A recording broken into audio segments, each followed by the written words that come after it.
Hello student, कैसे हैं आप? आई होप आप सभी अच्छे होंगे। प्यारे बच्चों, आज हम करेंगे क्लास 8 के इंग्लिश के लेसन नंबर 3 को। इस लेसन का नाम है बच्चों द अनग्रेटफुल ज्वेलर। तो इससे पहले हमने इस लेसन को अच्छे से समझ लिया बच्चों। अब हम इस लेसन के क्वेश्चन आंसर्स और एक्सरसाइज को देखेंगे। तो बच्चों बिल्कुल भी देर ना करते हुए चलते हैं हम इस लेसन के क्वेश्चन आंसर्स व एक्सरसाइज की ओर। बच्चों इस लेसन की जो फर्स्ट एक्सरसाइज है वो है वर्ड पावर।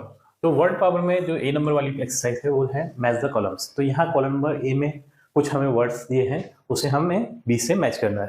जैसे फर्स्ट वर्ड है वो है would cutter. Would cutter means होता है बच्चों ऐसा व्यक्ति जो कि लकड़ियों को काटता है, या फिर इसे हम लकड़हारा भी बोलते हैं।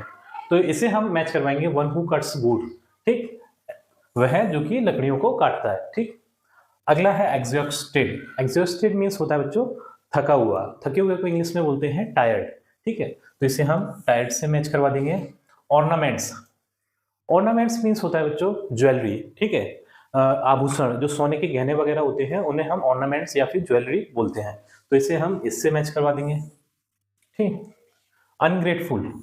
अनग्रेटफुल ऐसे व्यक्ति को हम बोलते हैं जो कि किसी का एहसान नहीं मानता। ठीक है, अगर उस पर किसी ने एहसान किया तो वो उसे नहीं मानेगा, उसके साथ जरूर धोखा देखा। तो ऐसे व्यक्ति को हम अनग्रेटफुल बोलते हैं। तो इसे हम थैंकलेस से मैच करवा देंगे। अब है रिलीज। रिलीज मीन्स होता है मुक्त करना। अगर कोई गुलाम है या फिर कोई बंदी है तो वहां से उसे मुक्त करना, हम उसे बोलते हैं रिलीज। तो इसे हम टू फ्री से मैच करवा देंगे। ये इस तरीके से हमारी ये एक्सरसाइज कंप्लीट होती है। अब चलते हैं नेक्स्ट एक्सरसाइज। अब बच्चों जो बी नंबर वाली एक्सरसाइज है वो है right word we call them. तो यहाँ पर हमें एक सेंटेंस दिया है, इस सेंटेंस की जगह पर हमें एक वर्ड लिखना है जो कि इस सेंटेंस का मीनिंग कंप्लीट करता हो। जैसे फर्स्ट सेंटेंस है वन हु कट्स वुड। वह कौन है जो लकड़ियां काटता है? तो उसे हम बोलते हैं बच्चों वुड कटर। ठीक, तो यहाँ पर हम लिख देंगे वुड कटर। ठीक, इस तरीके से ये इसमें आ गया वुड कटर। सेकंड है वन हु मेक्स ज्वेलरी। वह कौन है जो ज्वेलरी बनाता है? ज्वेलरी मीन्स होता है बच्चों सोने के आभूषण, तो वो होता है ज्वेलर। ठीक, यानी सुनार। तो यहां पर आ जाएगा ज्वेलर। ठीक, थर्ड है वन हु सेव्स अदर। जो दूसरे को सुरक्षित करता है, संरक्षित करता है, तो उसे हम बोलते हैं सेवियर। ठीक है, तो यहां पर सेवियर आ जाएगा। इस तरीके से ये सेवियर आ गया यानी संरक्षक। ठीक, फोर्थ है वन हु ट्रेवल्स। वह कौन है जो यात्रा करता है? तो उसे हम बोलते हैं ट्रेवलर। ठीक है, तो यहां पर आ जाएगा ट्रेवलर।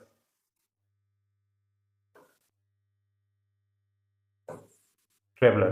फिफ्थ है वन हु मेक्स स्कल्पचर्स। ऐसा कौन है जो कि मूर्तियां बनाता है? तो उससे हम बोलते हैं स्कल्पटर। SCULPTOR। ठीक है, तो ये क्या है? मूर्तिकार। ठीक है, इस तरीके से ये हमारे वन वर्ड्स भी हो जाते हैं बच्चों। अब चलते हैं। अब बच्चों जो सी नंबर वाली एक्सरसाइज है वो है some adjectives are made by adding full. तो कुछ एडजेक्टिव्स हैं जो कि फुल ऐड करने पर बनते हैं, फुल टू नाउन, जो कि नाउन बन जाते हैं। ठीक है, एग्जाम्पल टैक्ट। टैक्ट में जब हमने फुल ऐड किया तो क्या हो गया? ये टैक्टफुल। ठीक है, पहले ये टैक्ट क्या था? एक एडजेक्टिव था, फिर इसमें हमने फुल यूज करके इसे बना दिया टैक्टफुल। ठीक, not that in derivative one L is dropped. यहाँ पर हमने देखा है फुल में क्या था? डबल एल था, FULL। तो इसमें यहाँ पर हमने जब ऐड किया तो एक एल ही आया सिर्फ। ठीक है, तो एक एल क्या हो गया? ड्रॉप हो गया, हट गया यानी। ठीक, in some cases the last letter has to be changed before full can be added. तो कुछ केसेस में ऐसा होता है कि जो लास्ट एल है वो हट जाता है। ठीक है, now make adjectives of the following bye adding full. तो यहाँ पर हमें कुछ एडजेक्टिव्स दिए हैं जैसे कि थैंक है, ग्रेस है, पीस है, मीनिंग है, हेल्प है। ठीक है, इन्हें हमें फुल ऐड करके नाउन में कन्वर्ट करना है। ठीक, वैसे तो फुल का मीन्स होता है बच्चों पूर्ण। जैसे यहाँ पर हमने लिखा क्या है? थैंक। थैंक मीन्स होता है धन्यवाद। और इसमें ही जब हम ऐड कर देंगे फुल तो ये क्या हो जाएगा? थैंकफुल। ठीक है, तो धन्यवाद पूर्ण इसका मतलब हो जाता है। ठीक है, तो इसे भी हम देख लेते हैं बच्चों एक एक करके किस तरीके से ये होगा। ठीक, तो यहां पर देख लेते हैं, ये हो जाएगा थैंकफुल। उसी तरीके से इसमें से भी एल क्या है? जो एक एल है वो ड्रॉप हो जाएगा, हट जाएगा। ठीक है, ग्रेस। तो इसे भी हम कर लेते हैं। ग्रेस मीन्स होता है अनुग्रह। ठीक है, तो यहां पर हम फुल ऐड करेंगे तो ये क्या हो जाएगा? ग्रेसफुल। ग्रेसफुल, अनुग्रहपूर्ण, ठीक। पीस, पीस मीन्स होता है शांति, इसमें जब हम फुल ऐड करेंगे तो ये हो जाएगा पीसफुल। इसी तरीके से ये है मीनिंग, मीनिंग में जब हम फुल ऐड करेंगे तो ये हो जाएगा मीनिंगफुल, ठीक, यानी अर्थपूर्ण। मीनिंग मीन्स होता है अर्थ, ठीक है, तो ये हो जाएगा अर्थपूर्ण। हेल्प यानी मदद, इसमें जब हम फुल ऐड करेंगे तो ये हो जाएगा हेल्पफुल।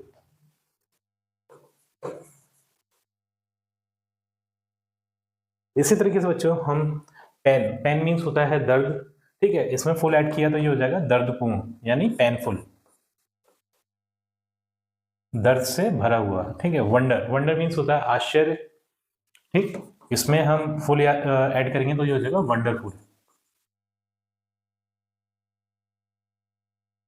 ये है पावर, पावर में हम फुल ऐड करेंगे तो ये हो जाएगा पावरफुल। पावरफुल, पावर मीन्स होता है शक्ति, और इसमें फुल ऐड किया तो पावरफुल बना, पावरफुल का मीन्स होता है शक्तिपूर्ण, ठीक, तो ये बन जाएगा पावरफुल।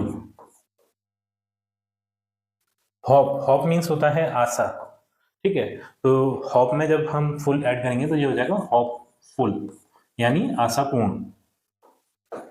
इस तरीके से आप ये फुल ऐड करके ये एडजेक्टिव को नाउन में कन्वर्ट कर सकते हैं, ठीक। अब चलते हैं बच्चों नेक्स्ट एक्सरसाइज पर। अब बच्चों जो नेक्स्ट एक्सरसाइज है वो है कंप्रिहेंशन। तो इसमें दिया है आंसर द फॉलोइंग क्वेश्चंस। तो यहाँ पर हमसे कुछ क्वेश्चंस पूछे गए हैं, इनके आंसर्स बताना है हमें।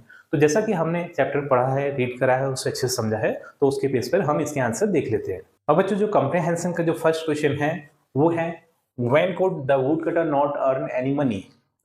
वुड कटर था वो कब कोई भी पैसा नहीं कमा पाता था या फिर कमाता था। तो हमें पता है बच्चों कि रेनी सीजन में यानी बरसातों के दिनों में वुड कटर कोई भी पैसा नहीं कमा पाता था।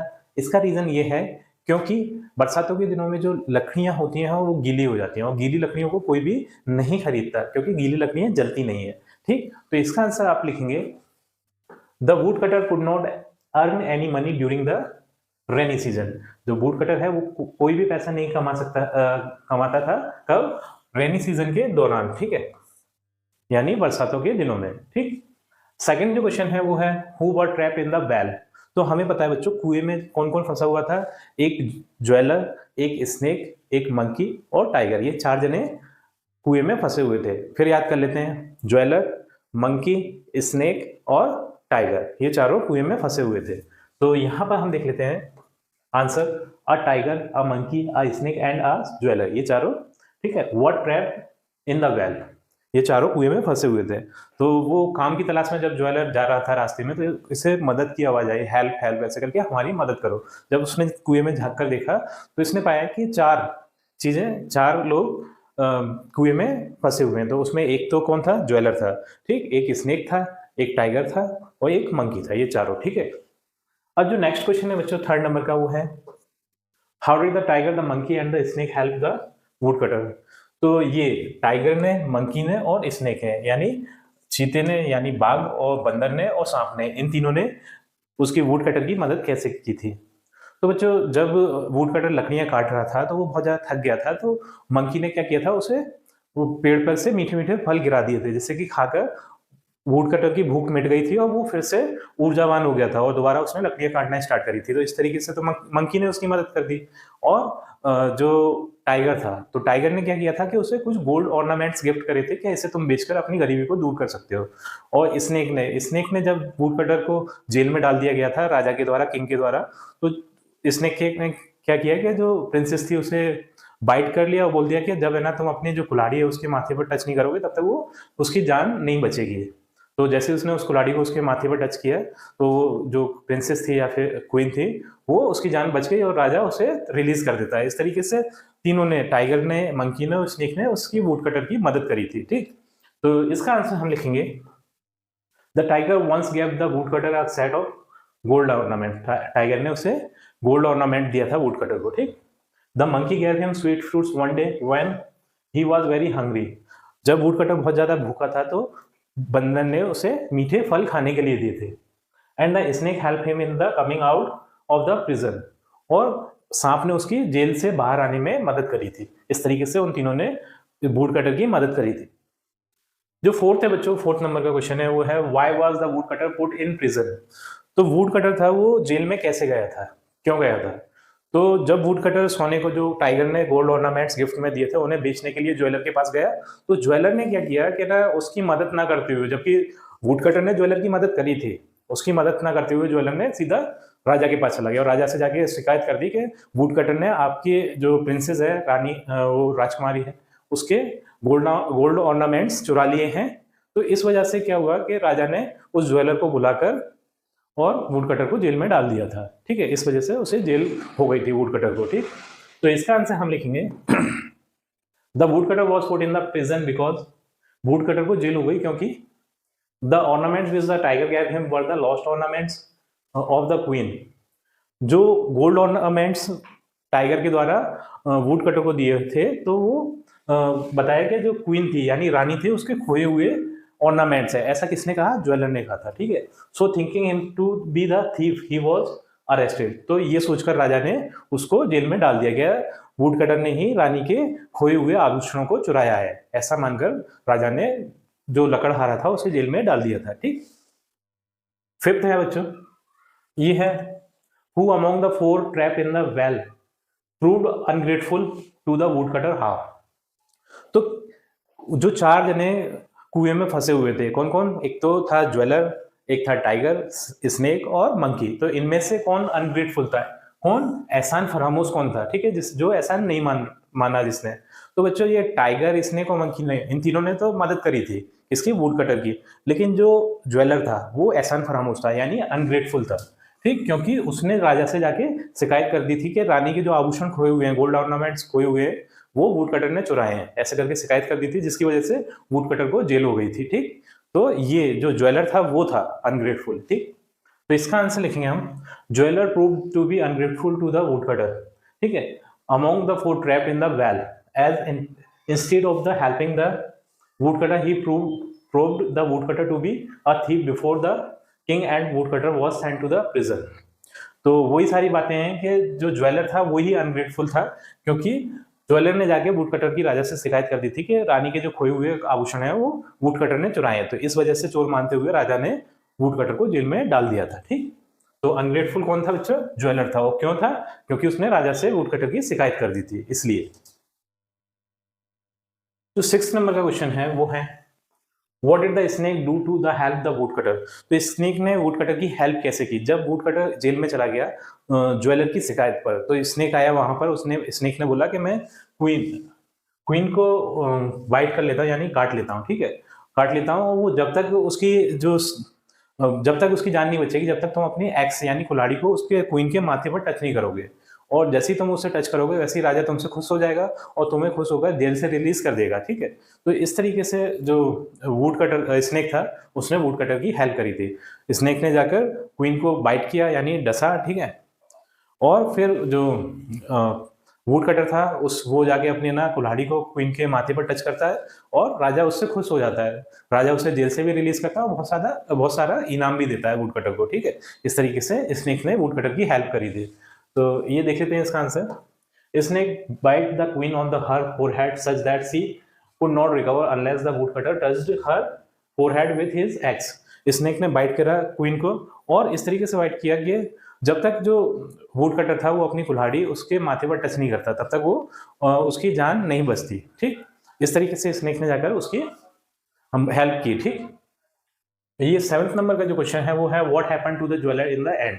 ज्वेलर जो सुनार था उसका क्या हुआ? तो उसे अपने कृत्य पर, जो उसने काम किया था उस पर शर्मिंदगी उठानी पड़ी और बहुत ज्यादा उस पर वो शर्मिंदा था। ठीक, तो इसका आंसर होगा the ungrateful jeweller was very much ashamed of his act in the and. Last में उसे बहुत ज्यादा शर्मिंदगी उठानी पड़ी अपने काम पर, क्योंकि उसने ज्वेलर की शिकायत कर दी थी, जबकि ज्वेलर थीप नहीं था, उसने वो ऑर्नामेंट्स चुराए नहीं थे, उसे तो टाइगर ने गिफ्ट किए थे, है ना, इसलिए उसे शर्मिंदगी उठानी पड़ी लास्ट में। तो बच्चों इस तरीके से ये क्वेश्चन आंसर हमारे कंप्लीट हो जाते हैं। अब चलते हैं हम नेक्स्ट एक्सरसाइज पर। बच्चों जो नेक्स्ट एक्सरसाइज है वो है लेट्स लर्न। इसका ए नंबर वाला पार्ट है, ये है English has many specialities and peculiarities, one of them is the use of article with nouns. Article a an is use before a singular noun but if the. अब ये English में हमें articles देखना है बच्चों, आर्टिकल्स हमें सभी को पता है ए एन और द। ये आर्टिकल होते हैं ए और ए एन और दा का हम कहाँ यूज करते हैं, सिंगुलर नाउन से पहले करते हैं यूज, ठीक है, ए एन और दा का। तो कहाँ पर हमें ए का यूज करना है, कहाँ पर एन का यूज करना है और कहाँ पर दा का यूज करना है, ये हमें आना चाहिए, ठीक। तो आगे इसे देख लेते हैं क्या बोल रहे हैं हमसे। ये बोल रहे हैं नाउन इज डेफिनेट और particular, the is used before it, similarly the is also used before definite plural nouns, article the has other function also. तो मैं आपको सिंपली समझा देता हूं बच्चों कि जो वोवल साउंड होती हैं, ठीक है, ए ई आई ओ यू, तो इनसे पहले हम एन का यूज करते हैं, इन्हें छोड़कर जितने भी कॉन्सोनेंट साउंड हैं तो उनसे पहले हम ए का यूज करते हैं, और जो प्री डिफाइंड चीजें होती हैं या फिर बहुत ज्यादा यूनिक चीजें होती हैं उनसे पहले हम दा का यूज करते हैं।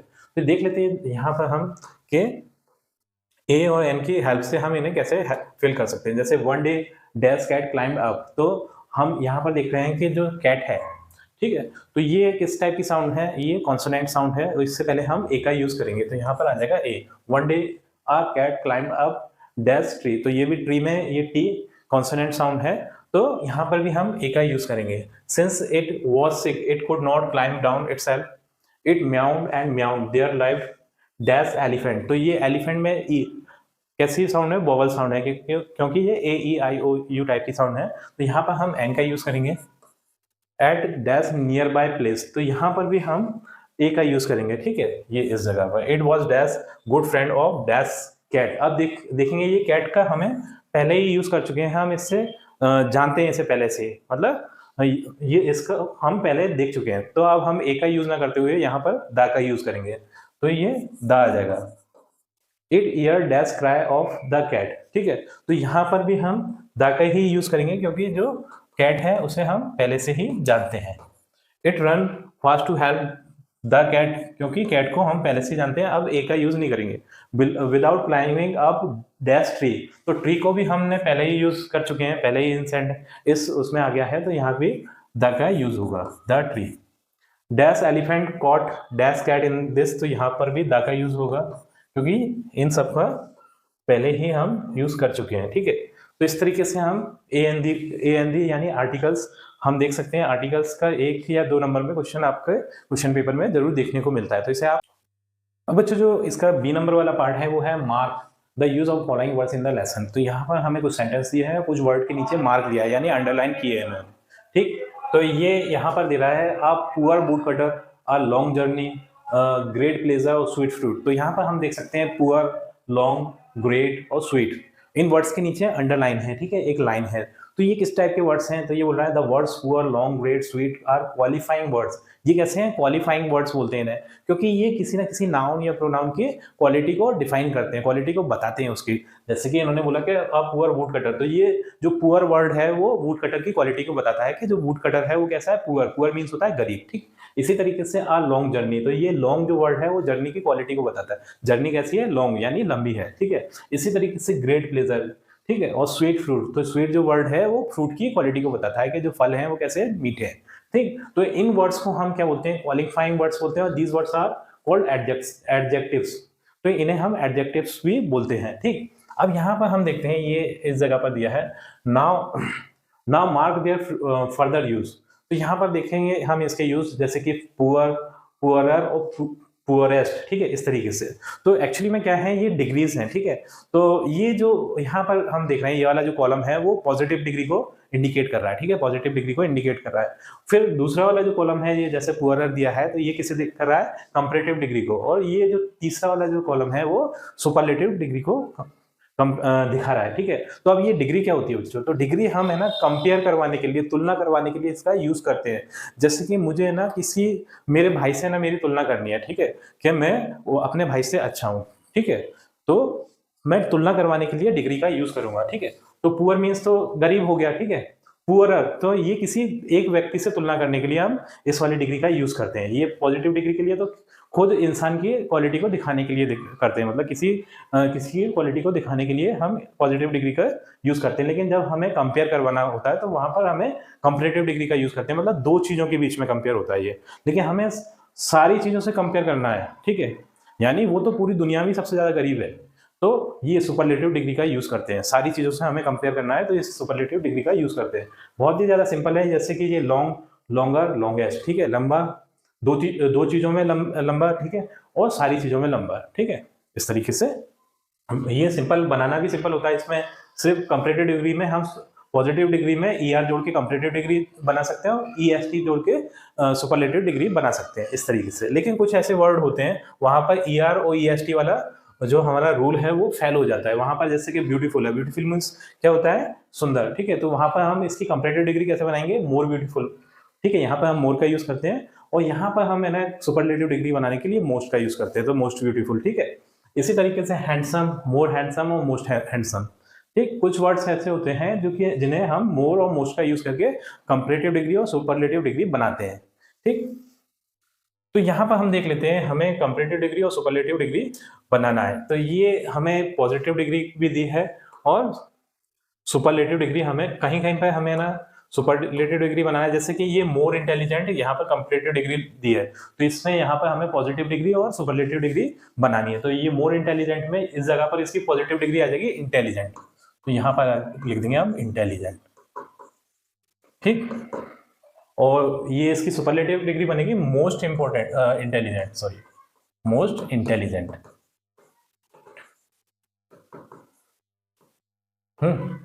गुड, गुड की कंपैरेटिव डिग्री है बेटर और सुपरलेटिव डिग्री तो बेस्ट है, ठीक है। अब बच्चों मैंने यहाँ पर जो डिग्रीज हैं वो फिल कर दी हैं। जैसे ये गुड है, गुड की जो कंपैरेटिव डिग्री बनेगी वो बनेगी बेटर और सुपरलेटिव बेस्ट है, ठीक। इसकी जो प्रीटीएस्ट, ठीक है, सुपरलेटिव डिग्री है, इसकी कंपैरेटिव बनेगी प्रीटियर और प्रीटी इसकी पॉजिटिव डिग्री है, ठीक है। यहाँ पर बैड आ जाएगा, ये इजी, इजियर और इजीएस्ट। इसी तरीके से डिफिकल्ट, मोर डिफिकल्ट और मोस्ट डिफिकल्ट, फ्यू, फ्यूअर और फ्यूवेस्ट, बिजी, बिजियर और बिजिएस्ट।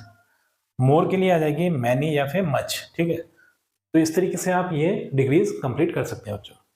तो बच्चों इसी क्वेश्चन के आंसर के साथ हमारी ये वीडियो कंप्लीट होती है। आई थिंक वीडियो आपको पसंद आई होगी। यदि वीडियो आपको पसंद आई है तो वीडियो को लाइक करिए, चैनल को सब्सक्राइब करिए। आपसे मिलते हैं अपनी अगली वीडियो में।